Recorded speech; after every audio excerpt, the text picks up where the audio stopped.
नमस्कार. केस गळणे कमी करण्यासाठी आणि केसांची वाढ चांगली होण्यासाठी फक्त अगदी 3 सोपे उपाय सांगणार आहे. पहिला उपाय, रोज सकाळी उठल्यावर तुम्ही चहा पीत असाल तर त्याऐवजी हा काढा सुरू करा. अगदी सोपा आहे बनवायला. 2 कप पाणी घ्यायचं, त्याच्यामध्ये 1 चमचा आवळा चूर्ण टाकायचं आणि उकळायचं. किती वेळ उकळायचं? तर 1 कप होईपर्यंत उकळायचं आणि मग नंतर ते गाळायचं आणि प्यायचं.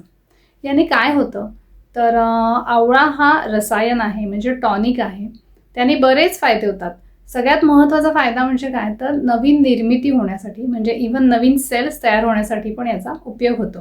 त्यामुळे हेअरफॉल तर कमी होतोच, नंतर नवीन केस यायला मदत होते आणि याशिवाय बाकी पण म्हणजे स्किन चांगली ग्लो व्हायला तुम्हाला मदत होते. नंतर इम्युन सिस्टीम चांगली होण्यासाठी मदत होते.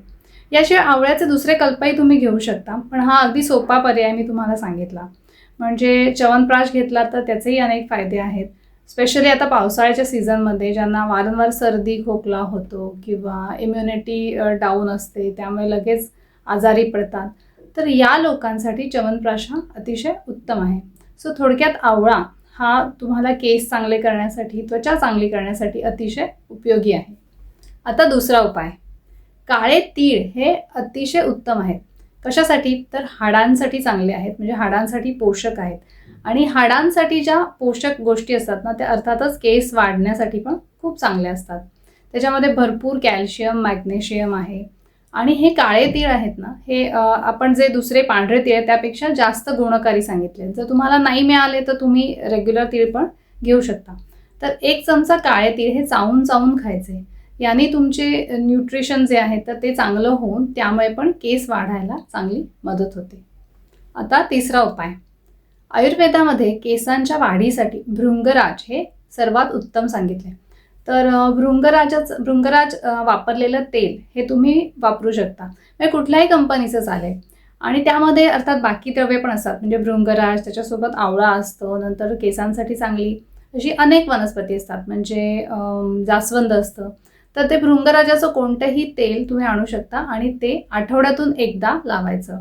अर्थात पूर्ण वरपासून खालीपर्यंत चपचपीत लावायची गरज नसते. फक्त केसांच्या मुळाशी लावलं तर त्याने पण छान पोषण होतं.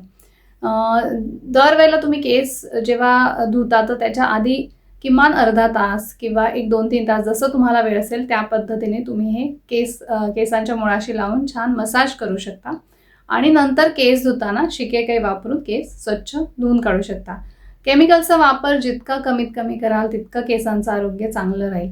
म्हणजे शॅम्पू असेल, कंडिशनर असेल किंवा तुम्ही हेअर कलर करत असाल किंवा जे कुठले केमिकल्स तुम्ही डोक्यात केसात घालत असाल ते जितके कमीत कमी कराल आणि जितकं नॅचरल गोष्टी वापराल तितके तुमचे केस गळणं पण कमी होईल, केसांची वाढ चांगली होईल आणि बाकी पण तक्रारी, इव्हन डॅन्ड्रफ वगैरे हे कमी व्हायला पण त्यांनी मदत होते.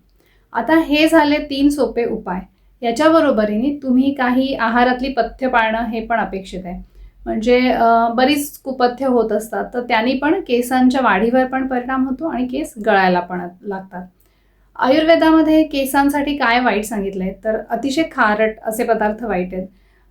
ज्यांना वरून मीठ घ्यायची सवय असते तर त्यांनी पण त्रास होतो. याशिवाय जे सतत पापड, लोणची असं रोजच्या आहारात खातात तर त्यांनी पण केसांवर परिणाम होतो. याशिवाय अतिशय आंबट आणि रोज आंबट खाणं हे सुद्धा केसांसाठी फारसं चांगलं नाही. म्हणजे जसं मी आत्ता सांगितलं तसं लोणची वेगवेगळ्या प्रकारची किंवा नवीन नवीन फॅड येत असतात. ॲपल सायडर व्हिनेगर असेल किंवा काही जण रोजच अगदी लिंबू पाणी पितात. तशा अनेक गोष्टी ह्या केसांवर परिणाम करत असतात. याशिवाय महत्त्वाची गोष्ट असते ते म्हणजे याच्या कारणांकडे लक्ष दिलं पाहिजे. म्हणजे जर तुम्ही एखाद्या नवीन ठिकाणी शिफ्ट झाला असाल, पाणी बदललं असेल, हार्ड वॉटर असेल, नंतर पोल्युशनला खूप जास्त एक्सपोजर असेल तर त्यामुळे होत असेल तर त्या कारणांकडे लक्ष दिलं पाहिजे. याशिवाय कोणाला हॉर्मोनल काही प्रॉब्लेम्स असतील तर त्यामुळे अर्थातच मग केस गळायला सुरुवात होते, म्हणजे कधी PCODमुळे किंवा थायरॉईडच्या प्रॉब्लेम्समुळे. तर ती कारणं पण त्याच्यावर योग्य ट्रीटमेंट घेणं हे महत्त्वाचं असतं. आणि याशिवाय अजून बरीच कारणं आहेत. तर म्हणजे न्यूट्रिशन डेफिशियन्सी असते, कधी आयर्न डेफिशियन्सी असते. तर ह्या कारणांवर उपचार करणं हे पण तितकंच महत्त्वाचं आहे. याविषयी काही शंका असेल तर तुम्ही मला कमेंट करून विचारू शकता. हा व्हिडिओ बघितल्याबद्दल धन्यवाद. भेटूयात पुढच्या नवीन व्हिडिओमध्ये.